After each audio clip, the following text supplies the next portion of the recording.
వందనాలండి. బాగున్నారా?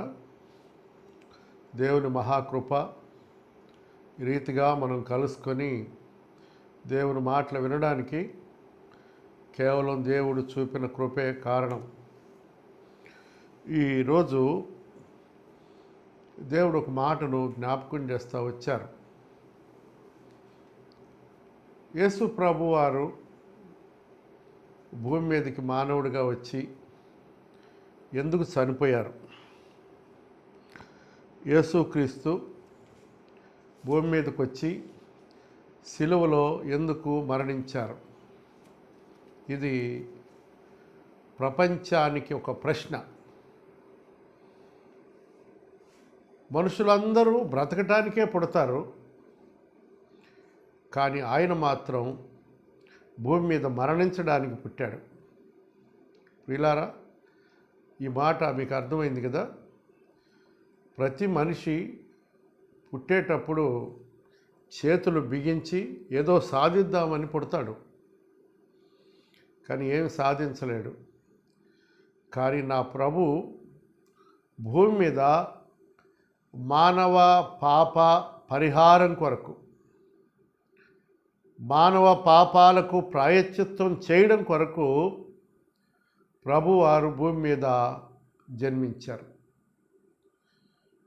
ఆయన అందరి కొరకు మరణించడానికే పుట్టాడు. 3.5 సంవత్సరాల ఆయన అద్భుతమైన సేవలో తన శిష్యులకు కూడా ఈ మాటలే చెబుతూ వచ్చారు. నేను నా ప్రాణం పెట్టడానికి వచ్చాను. ఈ మాటలు మీకు వింటున్నప్పుడు ఆశ్చర్యంగా ఉండొచ్చు. సరే, ఆయన రావడం జరిగింది. అనేకమైన అద్భుతాలు భూమి మీద చేశారు. కుంటివారు నడిచారు, గుడ్డివారు చూశారు, కుష్ఠరోగులు బాగుపడ్డారు. ఇవన్నీ చూస్తున్నప్పుడు ఈయన ఒక కారణ జన్ముడు అని మానవులకు అర్థమైంది. కానీ ఎంత అర్థమైనా ఏదో బాగుపడడం కొరకో, స్వస్థత కొరకో, కుటుంబాలు మేలుకరంగా ఆశీర్వాదకరంగా ఉండడం కొరకో, బిడ్డల భవిష్యత్తు భూమి మీద బాగుండడం కొరకో ప్రభు దగ్గరకు వచ్చారు. కానీ నిజంగా మారు మనసు పొంది ప్రభు దగ్గరకు వచ్చావా? నేను ఈ రాత్రి మీకు 3 మాటలు జ్ఞాపకం చేస్తా. ఆయన ఎందుకు చనిపోయారో బైబిల్లో నుండి కొన్ని మాటలు చూద్దాం. రోమీలకు రాసిన పత్రిక 5వ అధ్యాయం 6వ వచనాన్ని చదువుదాం. ఏలయనగా మనం ఇంకా బలహీనులమై ఉండగా క్రీస్తు యుక్త కాలమున భక్తిహీనుల కొరకు చనిపోయాను. ఆయన ఎందుకు చనిపోయాడంటే, మానవుడు భక్తిహీనుడుగా ఉంటున్నాడు. తన ప్రవర్తనని ఎన్నడూ మార్చుకోలేకపోతున్నాడు. వ్యర్థమైన ఆచారాల వైపు తిరిగాడు, వ్యర్థమైన కార్యాలు చేస్తున్నాడు. కాబట్టి ఈ వ్యర్థుడి కొరకు, వ్యర్థమైన పనులు చేసేవాడి కొరకు, వ్యర్థమైన ఆచారాలు అనుసరిస్తున్న మానవుని కొరకు ఆయన చనిపోవలసిన అవసరం వచ్చింది. మనిషి దేవునికి దూరమైనాడు.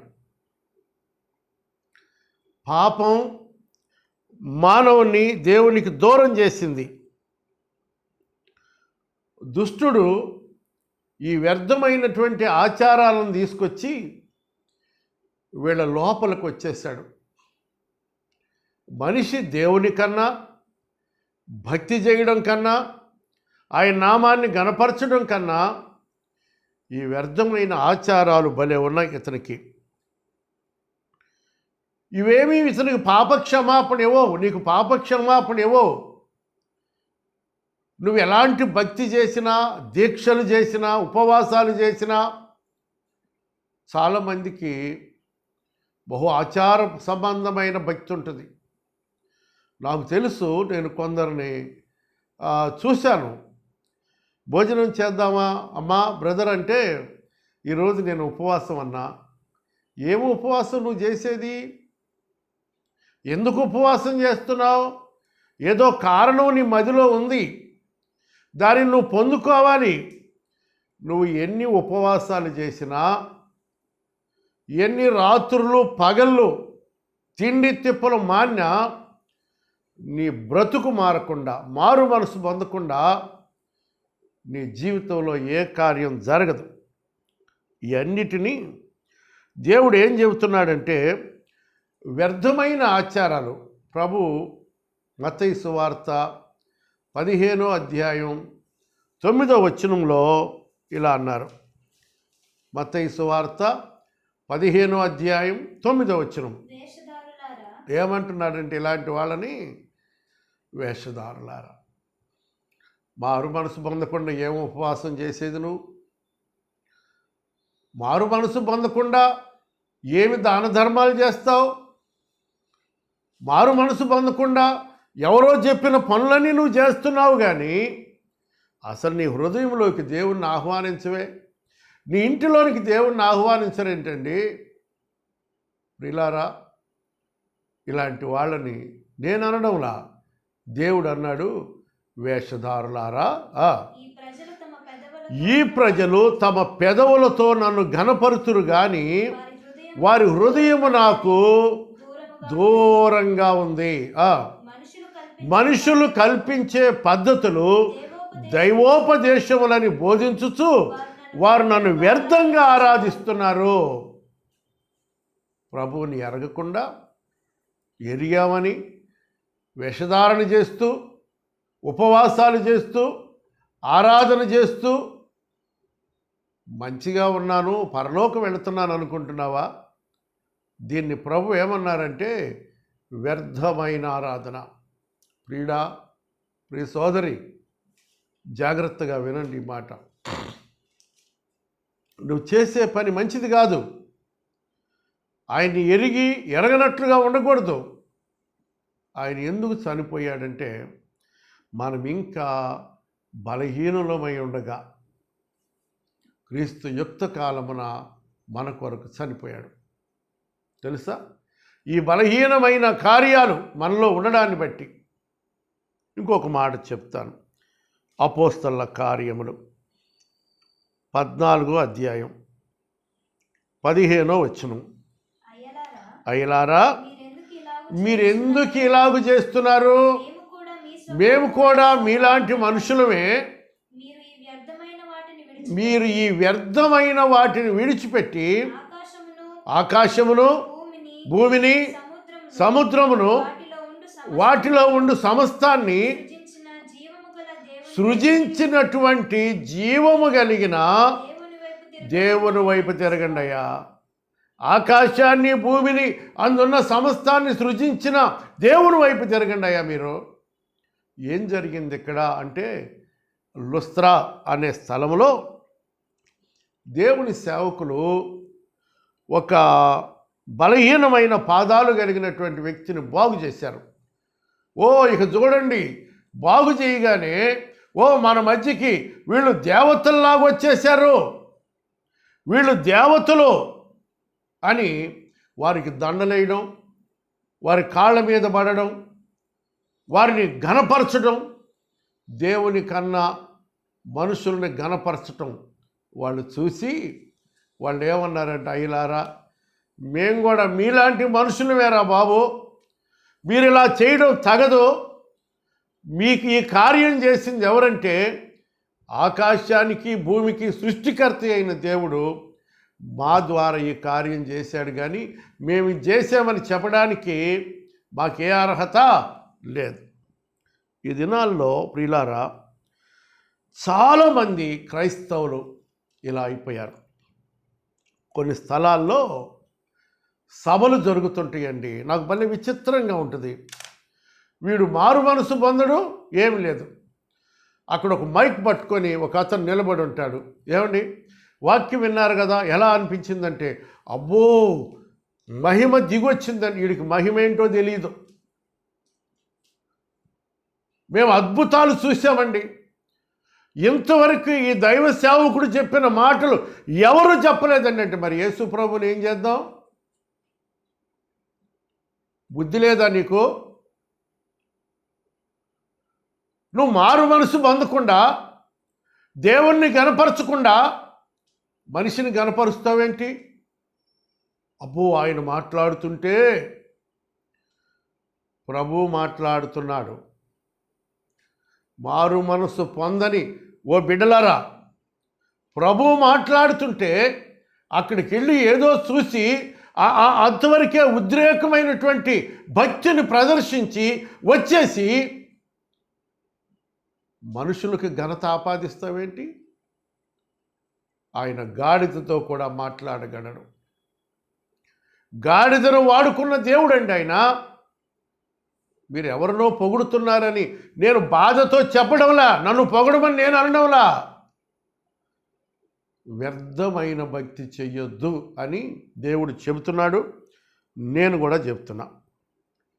పేతురు గారు ఒక మాట రాశారు. మొదటి పత్రిక 1వ అధ్యాయం 18వ వచనం. ఏమన్నాడంటే ఆయన, పితృపారంపర్యమైన మీ వ్యర్థ ప్రవర్తనను విడిచిపెట్టినట్లుగా వెండి బంగారం వంటి క్షయ వస్తువుల చేత మీరు విమోచించబడలేదు కానీ అమూల్యమైన రక్తం. ఏ రక్తం అటది? అమూల్యం. ఈ రక్తం ఎక్కడ దొరకదు నీకు.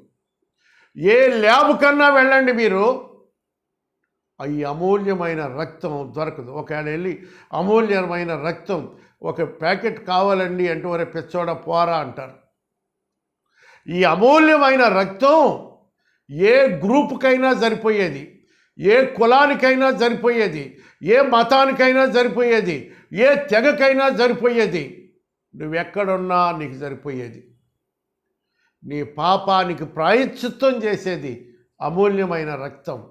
అమూల్యమైన రక్తము చేత అనగా నిర్దోషము నిష్కళంకమునగు గొర్రెపిల్ల వంటి క్రీస్తు రక్తము చేత మీరు విమోచించబడాలి.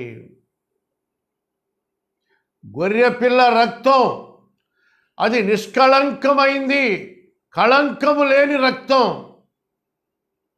నేను ఒకసారి నా భార్యకు రక్తం కావాలంటే నేను ఇస్తానన్నాను.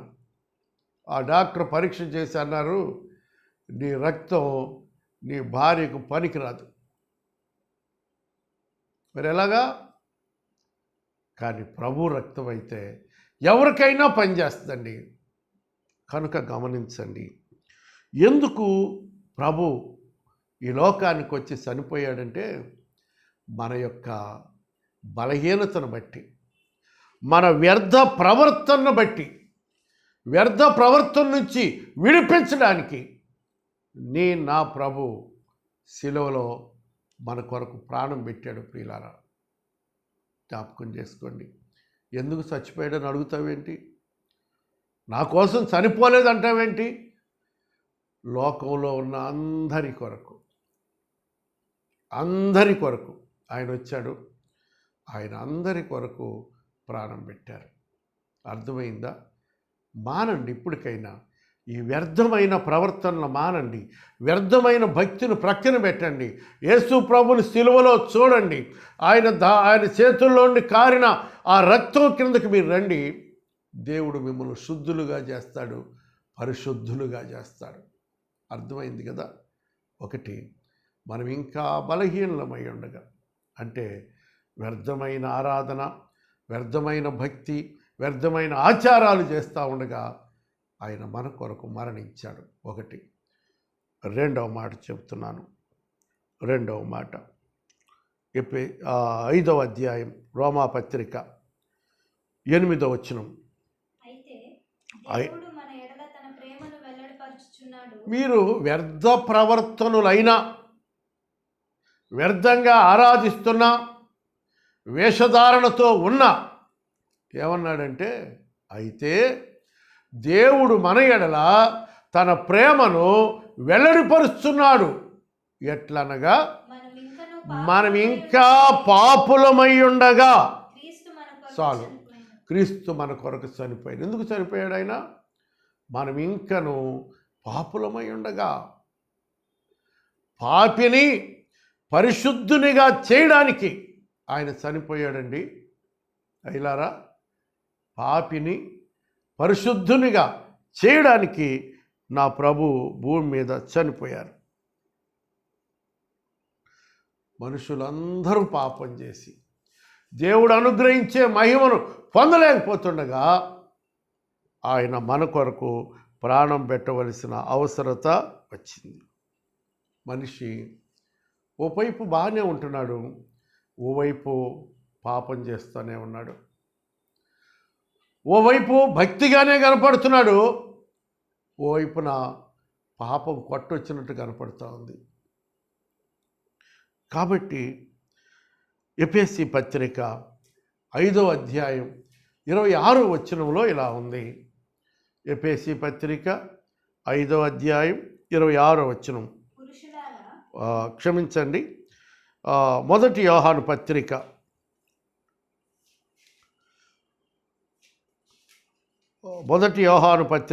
1 అధ్యాయం 7వ వచనం చూడండి. అయితే ఆయన వెలుగులో ఉన్న ప్రకారము మనము వెలుగులో ఉన్న ఎడల మనము అన్యోన్య సహవాసం గలవారమై ఉందుము. అప్పుడు ఆయన కుమారుడైన యేసు రక్తము ప్రతి పాపము నుండి మనను పవిత్రులుగా చేయును. ఆయన వెలుగు, మనము చీకటి. చీకటిలో ఉన్నవాడు వెలుగు దగ్గరికి వస్తే పాపం ఉండదు, ఇక పరిశుద్ధుడవుతాడు. ఆయన వెలుగులో ఉన్న ప్రకారము మనమును వెలుగులో నడిచిన ఎడల ఆయన మనం ఎలా ఉంటామంటే అన్యోన్య సహవాసం గలవారమై ఉంటామంట. అప్పుడు ఆయన కుమారుడైన యేసు రక్తము ప్రతి పాపము నుండి మనల్ని పవిత్రులుగా చేయను. చదవండి. మనము పాపము లేని వారమని చెప్పుకునే ఎడల మనను మనమే మోసపుచ్చుకుంటాం, మరియు మనలో సత్యం ఉండదు. సత్యం అంటే దేవుడే.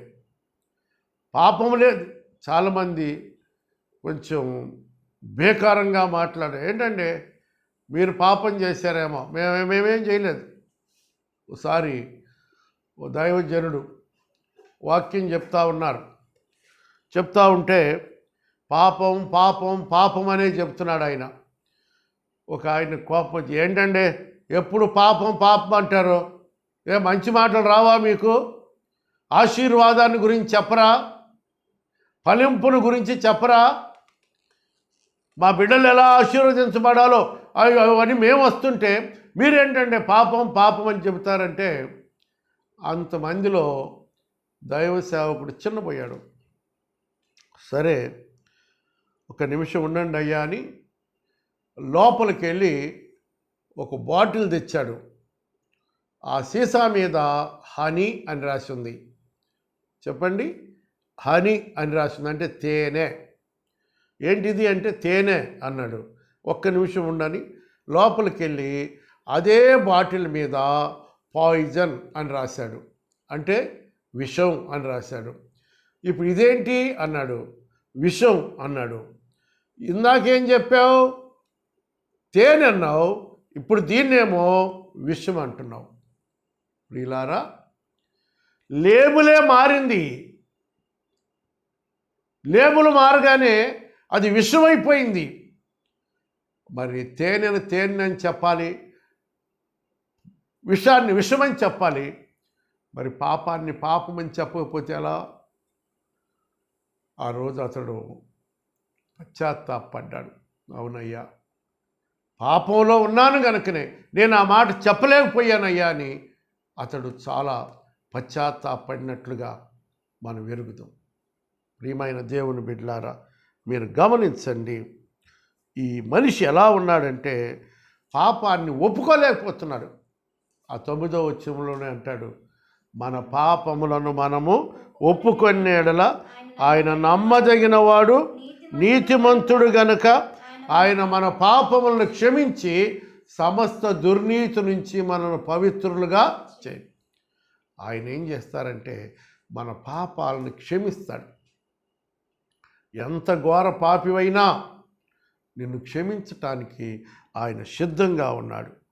పాపంలో ఉన్నావు కదా, ఒప్పుకుంటే ఏం జరుగుద్దంటే యేసు రక్తం నీ పాపాన్ని కడుగుద్ది, నువ్వు పరిశుద్ధుడుగా అవ్వాలనేది ఆయన చిత్తం. తెస్సలోనికలకు రాసిన మొదటి పత్రిక 4వ అధ్యాయం 3వ వచనంలో ఏముందంటే పరిశుద్ధులగుటయే దేవుని చిత్తం.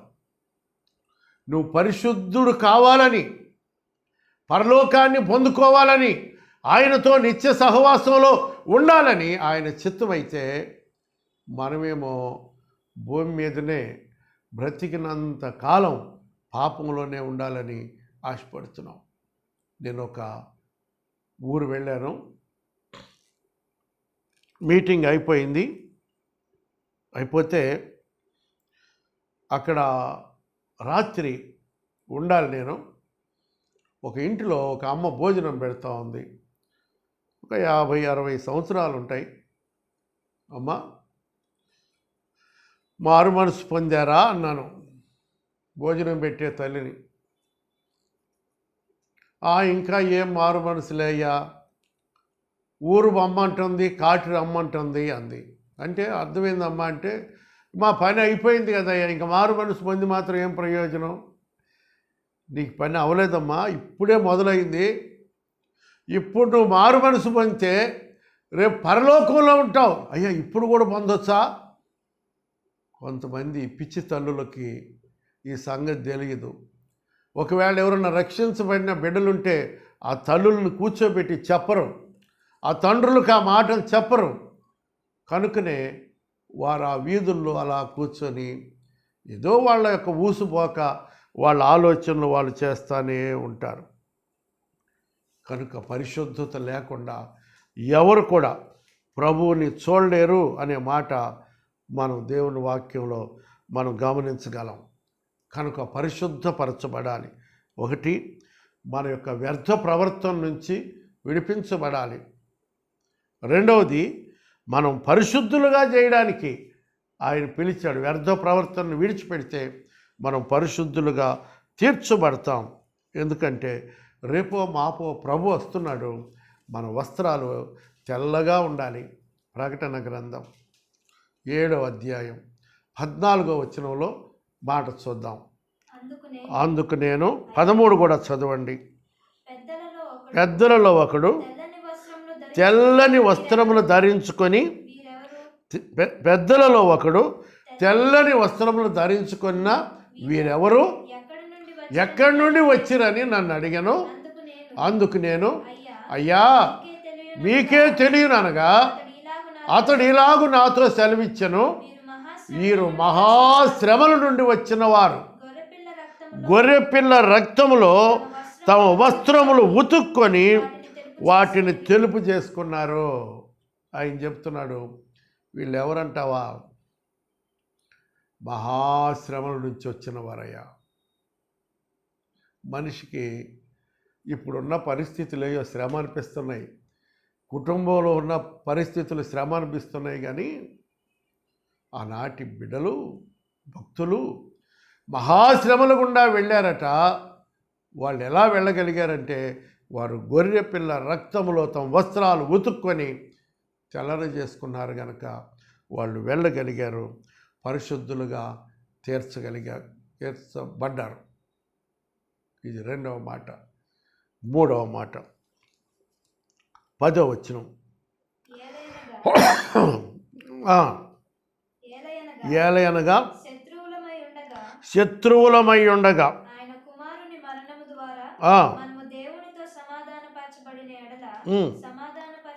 సమాధానపరచబడిన వారమై చూడండి ఏమన్నారంటే ఈయన, మనము శత్రువులమై ఉండగా, శత్రువుకి మిత్రుడికి మధ్య సమాధానం కావాలి. ఇతడు మిత్రుడు అవ్వాలంటే సమాధాన పరచడానికి, ఈ శత్రువుని దేవునితో సమాధానపరచడానికి, ఐక్యపరచడానికి ప్రభు వచ్చారు. మానవునికి దేవునితో సమాధానం లేదు. శత్రువు అయిపోయాడు. శత్రువులాగా మాట్లాడతాడు. శత్రువు చేసే కార్యాలే చేస్తాడు. కనుక ఈ మనిషికి దేవునితో సమాధానం లేదు, మనిషితో కూడా సమాధానం లేదు. మరి ఏం చేయాలి? ఎఫెసీ పత్రిక 2వ అధ్యాయం 16వ వచనం.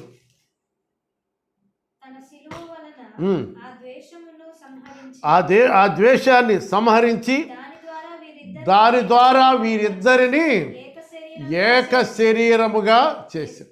ఆయన సిలువలో చేసింది ఏంటంటే ద్వేషాన్ని, శత్రుత్వాన్ని సంహరించి వీరిరువురిని, దేవుణ్ణి, శత్రువు అయిన మనిషిని ఒకటిగా చేశాడు. ఓసారి అమెరికాలో ఒక సైనిక క్యాంపులో ఒక గొప్ప దైవజనుడు ఒక ఉజ్జీవమైనటువంటి ప్రసంగాన్ని చేశాడు. ప్రసంగం విన్నారు. అందులో ఒక ఇండియన్ సైనిక అధికారి ఉన్నాడు. ఆ అధికారి ఒక ప్రశ్న వేశాడు.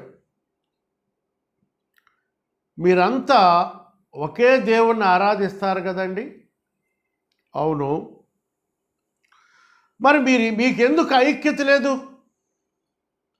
ఒకే దేవుణ్ణి ఆరాధిస్తారు, ఒకే సహవాసానికి వస్తారు, మీకెందుకు ఐక్యత లేదు అన్నాడు. ఏ మనిషికైనా ఐక్యత లేకపోవడం అనేది ఆత్మీయంగా, శారీరకంగా నష్టమేనండి, నష్టమే. ఐక్యత లేకపోవటం వల్ల మనం నష్టపోతున్నాం.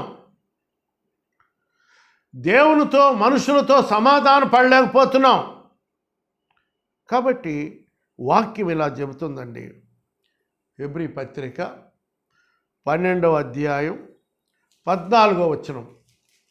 హెబ్రీ పత్రిక 12వ అధ్యాయం 14వ వచనం. అందరితో సమాధానమును పరిశుద్ధతయు కలిగి ఉండడానికి మీరు వింటున్నారు కదండి. అందరితో, కొందరితో కాదు. మనం ఏం చేస్తామంటే కొందరినేమో వాటేసుకుంటాం, కొందరు చూడగానే ప్రక్కకి దాటి వెళ్ళిపోతుంటాం. ఇదేం భక్తితో అర్థం కాదు. అర్థమయ్యే భక్తి చేయండి. నువ్వు భక్తి చేస్తున్నావు, పాటలు పాడుతున్నావు, వాక్యం చదువుతున్నావు, ప్రసంగాలు చేస్తున్నావు, దేవుని వాక్యం వింటున్నావు. ఎవరికైనా వస్తే ఈ విషయాలు, ఆ విషయాలు, దేవుడు చేసిన గొప్ప కార్యాలని చెబుతున్నావే. ఎందుకు నీ ఇంట్లో సమాధానం లేదు? ఎందుకు నీ సంఘములో నీ సహోదరులతో సమాధానం పడవు? ఎందుకు నీ ఇరుగు పొరుగు వారితో నీకు సమాధానం లేదు? నేను అంటున్నాడు, అందరితో సమాధానము, పరిశుద్ధత కలిగి ఉండడానికి ప్రయత్నం చేయండి. నీలో లోకం ఏం చూడాలంటే పరిశుద్ధుణ్ణి చూడాలి. ఓ రోజు నేను నా మోటార్ సైకిల్ మీద వస్తున్నాను. ఒక వ్యక్తి బాగా తాగి ఆగు ఆగు అన్నాడు. నన్ను ఆగాను. ఏమయ్యా అన్నా. నువ్వు యేసుప్రభు కదూ అన్నాడు నన్ను. నేను యేసుప్రభుని ఏంటయ్యా అన్నా. అయ్యే అబద్ధాలంటే అన్నాడు. ఏంటి బాబు నువ్వు అనే మాట ఏంటో చెప్పు అన్నా. నువ్వు యేసుప్రభు అన్నాడు. కాదయ్యా నేను పాస్టర్ గారిని అన్నా.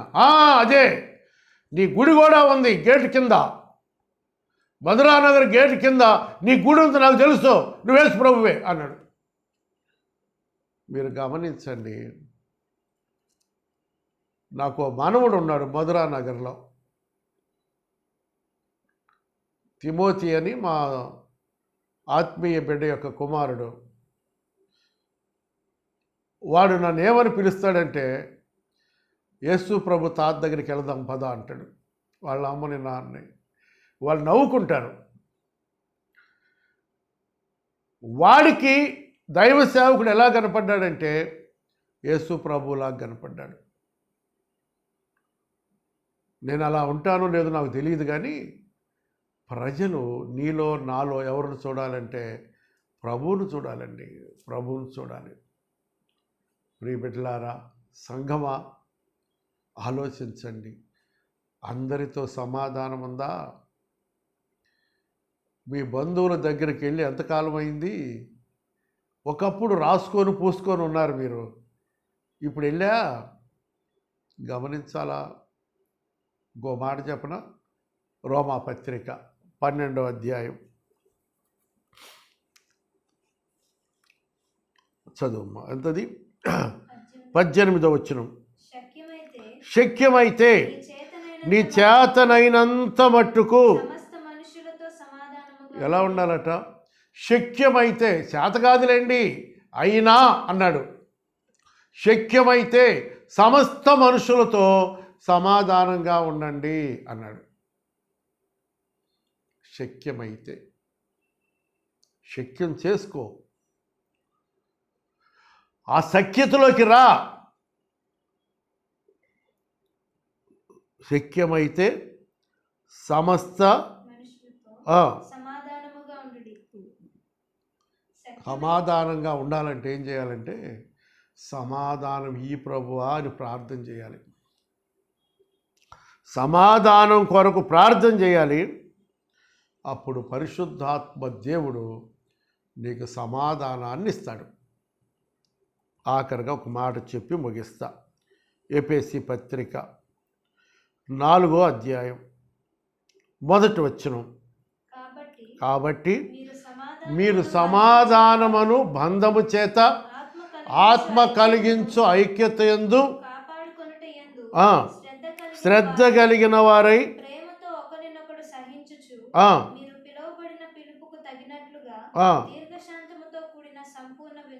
వినయముతోను సాత్వికముతోను ఖైదీనైనా నేను బతిమాలుచున్నాను. ఇన్ని విషయాల్లో మీరు సమాధాన పడాలి. మనం సమాధాన పడడం లేదు అంటే అర్థం ఏంటంటే పరిశుద్ధాత్మ దేవుణ్ణి ఎదిరిస్తున్నాం. ఎవరితోనైనా మనకు అసమాధానం ఉంటే ఈ సిలువ నీ కొరకు ఆయన సిలువలో ప్రాణం పెట్టాడని ఈ దినానైనా నువ్వు ఎరిగి సమాధాన పడ్డానికి నువ్వు ఇష్టపడతావా? మనం ఇంకా బలహీనులమై ఉండగా, మనం ఇంకా పాపులమై ఉండగా, మనం ఇంకా శత్రువులమై ఉండగా మన దేవుడు మన యొక్క వ్యర్థ ప్రవర్తన నుంచి విడిపించడానికి వచ్చాడు. మనల్ని పరిశుద్ధులుగా చేయడానికి వచ్చాడు. మనల్ని సమాధానపరచడానికి ఆయన వచ్చాడు. దేవుని వాక్యం విన్న ప్రియ బిడ్డ, నీ ప్రవర్తనను విడిచిపెడతావా? పరిశుద్ధతలోనికి వస్తావా? సమాధాన పడతావా? ఈ మాటలు నీ హృదయంలో నాటబడితే నాతో కూడా మీరు ప్రార్థనలో ఏకీభవించండి. ప్రార్థన చేసుకుందాం. ప్రియ తండ్రి, మేము బలహీనులమై ఉండగా, పాపులమై ఉండగా, శత్రువులమై ఉండగా నాయనా మమ్మల్ని వ్యర్థ ప్రవర్తన నుంచి విడిపించడానికి, పరిశుద్ధులుగా చేయడానికి, సమాధానపరచడానికి మీరు సిలువలో మరణించారని ఈ ప్రశ్న అడిగే ప్రతివారు ఎరగడం కొరకు సహాయపడు. మిమ్మల్ని రక్షకునిగా అంగీకరించే కృప మీ బిడ్డలకు దయచేయి. రేపటి దినం కొరకు సిద్ధపరచు. యేసు నామమున ప్రార్థిస్తున్నాము తండ్రి. ఆమేన్. రేపు కూడా మిగిలిన భాగాలు మనం ధ్యానం చేసుకుందాం. ఈ మాట ఎందుకు యేసు ప్రభు చనిపోయారు, ఈ మాటలో ఉన్న విషయాలు కొన్ని ధ్యానం చేద్దాం. మీ అందరికీ వందనాలు.